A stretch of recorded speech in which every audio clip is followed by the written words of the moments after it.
While I buried our daughter, he was sipping cocktails in the Maldives with his mistress.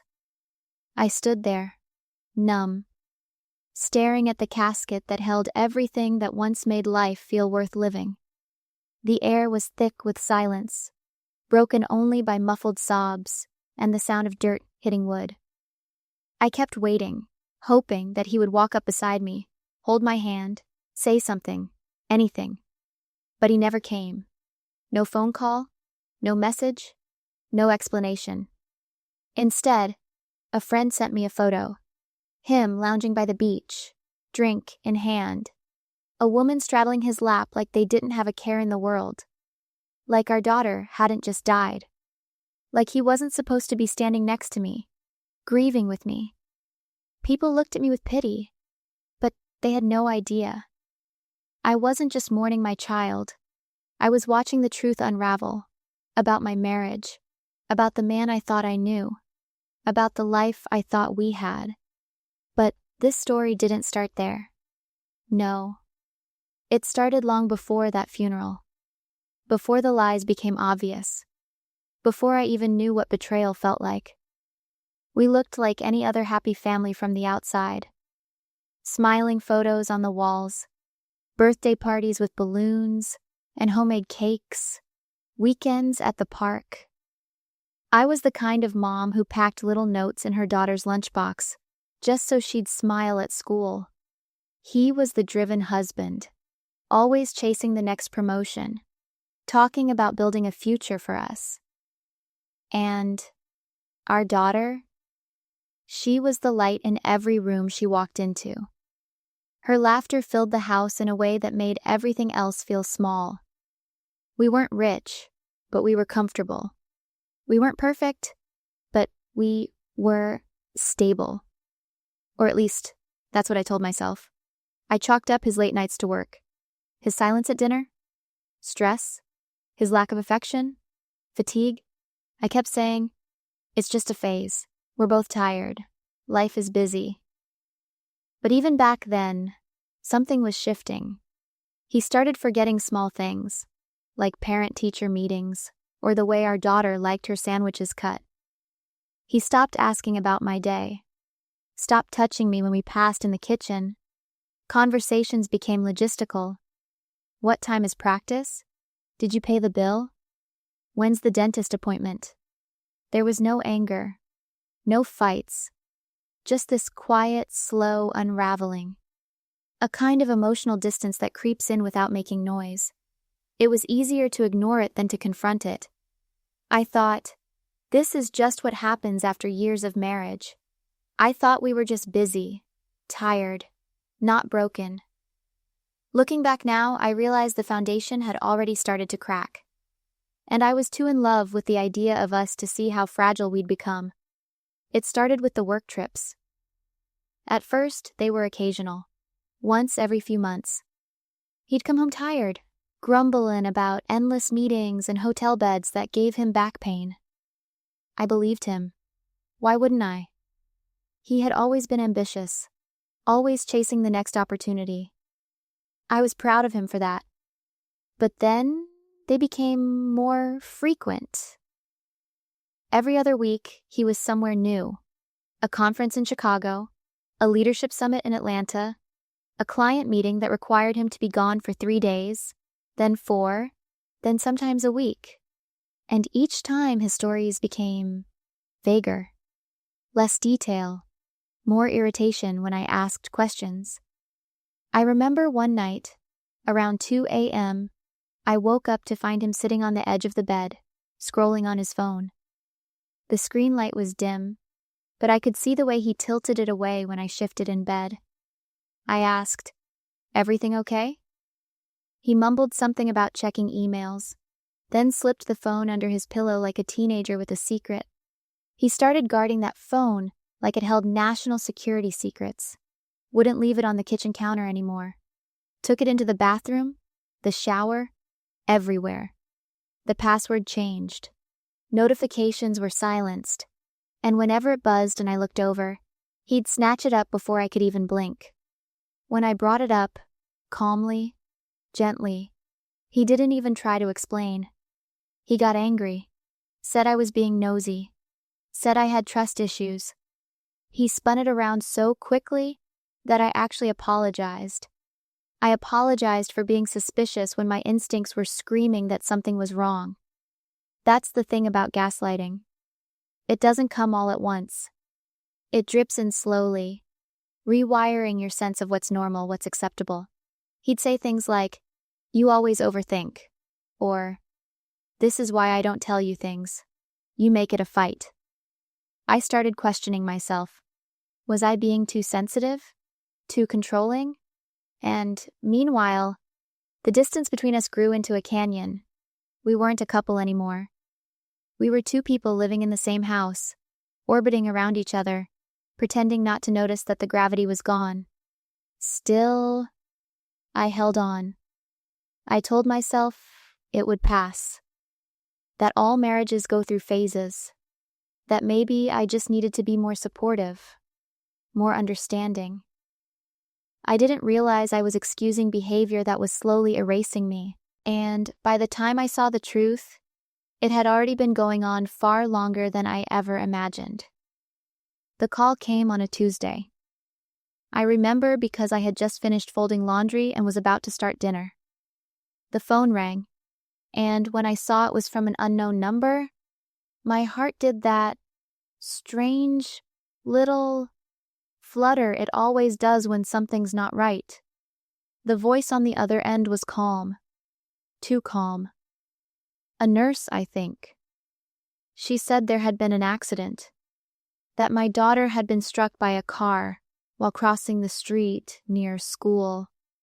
That an ambulance was on the way.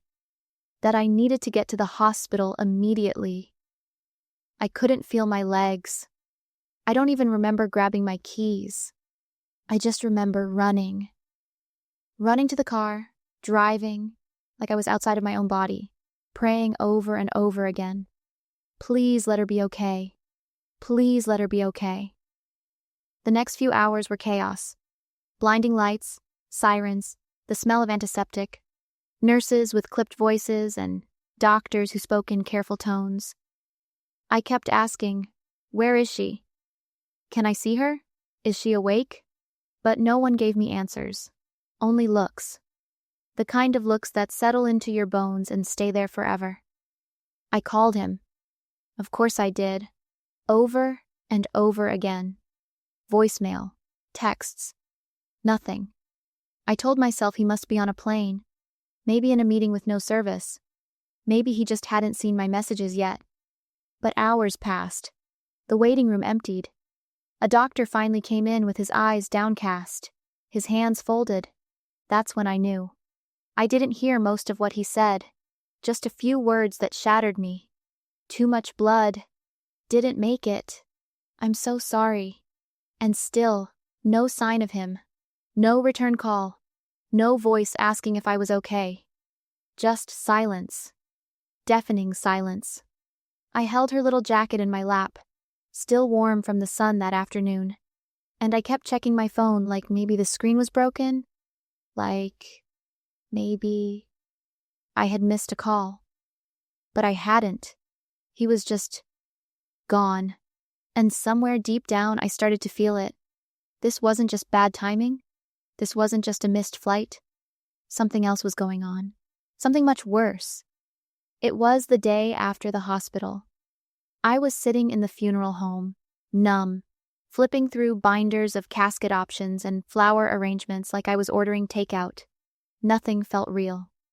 My hands moved, my mouth spoke, but inside, I was hollow, just trying to survive the next minute. That's when my phone buzzed. A friend had sent me a message, just a link. No words. I clicked it without thinking, and there it was, my husband. Smiling, shirtless, standing on a white sand beach, the ocean sparkling behind him. A cocktail in one hand, his other arm wrapped around a woman I'd never seen before. They were tagged at a luxury resort in the Maldives. I stared at the screen like it might morph into something else. Like maybe I was dreaming. But the photo was real. The date was current. While I was at a funeral home choosing the color of our daughter's casket lining, he was jet skiing with his mistress. It wasn't just one post. There were more. Group shots with couples, fancy dinners, snorkeling videos, and he wasn't hiding. He looked proud, relaxed, like a man who had no idea his world should have been crumbling. I called him. He didn't pick up. I texted. I saw the pictures. Come home. No reply. When he finally returned my call hours later, his voice was cold, annoyed even. "You're overreacting," he said. "It was a business retreat. I needed time to think. I told you I had too much on my plate." I didn't even know what to say. My grief was still so raw, my mind still in pieces. And here he was, trying to convince me that I was the problem, that his absence was somehow justified. "A business trip?" I said, my voice shaking. "You're holding a drink in one hand and a woman in the other. That's not business." He sighed, like I was exhausting him. "You're being dramatic again. You always twist things." It was like the air got sucked out of the room. I wasn't just mourning my daughter anymore. I was realizing, in real time, that the man I married had left me long before he physically disappeared. And the worst part? I think he believed his own lies. Grief does strange things to your mind. It leaves you raw, but also sharp. Like pain can suddenly bring everything into focus. And in that clarity, I needed answers. Not just for closure, but because I refused to let him rewrite the story of our lives while I was still living it. So I started digging. At first, it was small things, checking the bank statements, scrolling through old emails. Then, I requested copies of our credit card activity. What I found turned my stomach. There were charges from boutique hotels, flower deliveries, restaurants I'd never been to, spa packages, jewelry, flights booked for two. All on weekends he told me he was out of town for work. Some of them dated back over a year. I went through his desk, his drawers, the back corners of our closet.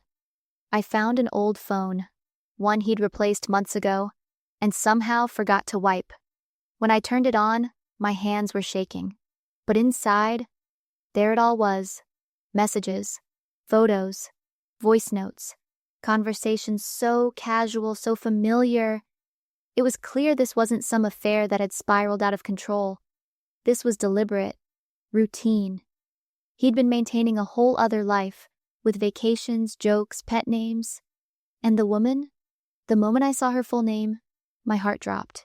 I had met her before, briefly, at a company holiday party. She'd smiled at me, complimented my shoes, made small talk about kids and work. I even remember thinking she seemed sweet. Sweet! This wasn't a one-time mistake. This was built, sustained, protected. He didn't fall into an affair. He chose it, over and over again. He looked at our life, our home, our child, and still decided to lie to my face every single day. That realization, it broke something in me I didn't even know could break, because it meant that while I was fighting for us, he had already left. He just forgot to take his body with him. The day of the funeral, the sky was overcast, like even the heavens couldn't bring themselves to pretend everything was okay. I stood there in black, clutching a folded tissue in one hand, my daughter's favorite stuffed animal in the other. People moved around me in slow motion, offering soft condolences, gentle hugs, eyes full of sorrow. But all I felt was alone. He wasn't there, not even a shadow of him. No footsteps rushing in late, no tearful apology. Just a bouquet of white lilies that arrived that morning with a card signed only with his name. No message, no explanation. Just his name, as if that meant something anymore. People kept asking where he was, whispering, looking around like maybe he was stuck in traffic, or about to walk in any minute. When I finally told them, "He's not coming," there was a collective gasp, like they couldn't quite believe it. Friends, family, even his own colleagues who had come to pay their respects, all stood there in disbelief. Some offered to sit with me. Some cried harder than I could. The community, those who had once just been background noise in our busy lives, became my lifeline. They held me up when I couldn't stand on my own. And through their love, I realized something brutal and beautiful. I didn't need him to survive this. But I also couldn't keep living a lie. That night, after everyone had gone home and the silence in the house became too loud to bear, I opened my laptop. My hands shook, but I typed in the lawyer's number. The one a friend had quietly given me days earlier, just in case. I didn't cry when I made the call. I didn't scream. I just said the words, flat and final. "I want to file for divorce." That was the moment I stopped being his wife. Not when I found out about the affair. Not when I saw the pictures. Not even when he missed our daughter's funeral. It was when I realized that I deserved to grieve without being gaslit, to heal without being hurt again, to live without pretending. That was my breaking point. And strangely, it was also the beginning of something new. I've spent countless nights asking the same question over and over. Why? Not just why he cheated, but how? How do you walk away from your own child's funeral? How do you look someone in the eye, lie to them, and still sleep soundly at night? The truth is, some people aren't wired to carry emotional weight. When things get hard, when grief, responsibility, or real intimacy show up, they run. Not because they're confused or overwhelmed, but because they've never learned how to face consequences without escaping. It's emotional immaturity dressed up in ambition and excuses. People like him crave attention, not connection. They want admiration, not accountability. And when the mask slips, when life demands something real, they fold. Narcissism isn't always loud. Sometimes it hides in the quiet justifications. "I deserve happiness. She's always so emotional. I needed space." They rewrite the narrative so they're always the victim, always the one who had no choice. But empathy? That's what's missing. True empathy means staying present in someone else's pain. It means sitting through the discomfort, showing up even when it's hard. He couldn't do that. Not for me. And definitely not for our daughter. And what stings the most is knowing he'll probably tell his version of this story, where he's misunderstood, where I'm the villain. Because people like that can't stand the mirror. They only look into ones that flatter them. Have you ever known someone like that? Someone who could just walk away as if nothing ever mattered? If you have, you know the feeling. It's not just heartbreak. It's betrayal on a soul-deep level. And it changes the way you trust. Forever. In the months that followed, the grief didn't get smaller, but I learned how to carry it. I started therapy, not because I thought it would fix everything, but because I needed somewhere to put the weight I'd been dragging behind me. I walked into that office broken, ashamed, exhausted, and little by little I started to speak without crying, to breathe without guilt, to remember without drowning. I moved away, not to escape her memory, but to step out of his shadow. That house, those streets, they were soaked in reminders of both of them. I needed new air, a new rhythm.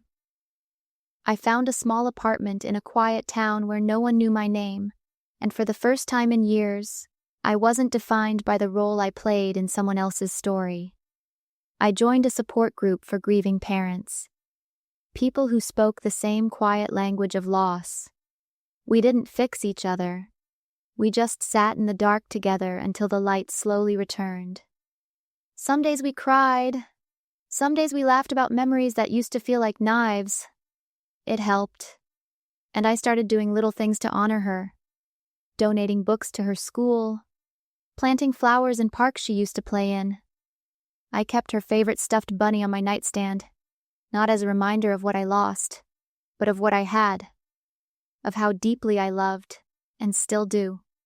He lost a family, maybe not all at once, but piece by piece, until there was nothing left to betray but himself. Me? I didn't lose everything. I lost the illusion, the belief that we were something we never truly were. And in that loss, I found a strange kind of freedom. Because when everything burns down, you get to decide what rises from the ashes. And this time, it's going to be mine. Sometimes, it's the worst moments, the ones that shatter you, where you finally see people for who they really are. Not the version they show the world, not the one they promise to be, but the truth. Raw and unfiltered. I never imagined I'd bury my daughter alone, or that the man I built a life with would choose a beach and a mistress over his own family. But here I am, still standing, maybe even stronger, because now I see clearly, and I'll never mistake comfort for love again. Now, I want to hear from you. What would you do if your partner abandoned you at your lowest moment? Have you ever lived through betrayal so deep it changed who you are? Share your story in the comments. There's a whole community here that understands. And if this touched something in you, please like, subscribe, and share. Someone out there might need to hear this just as much as you did.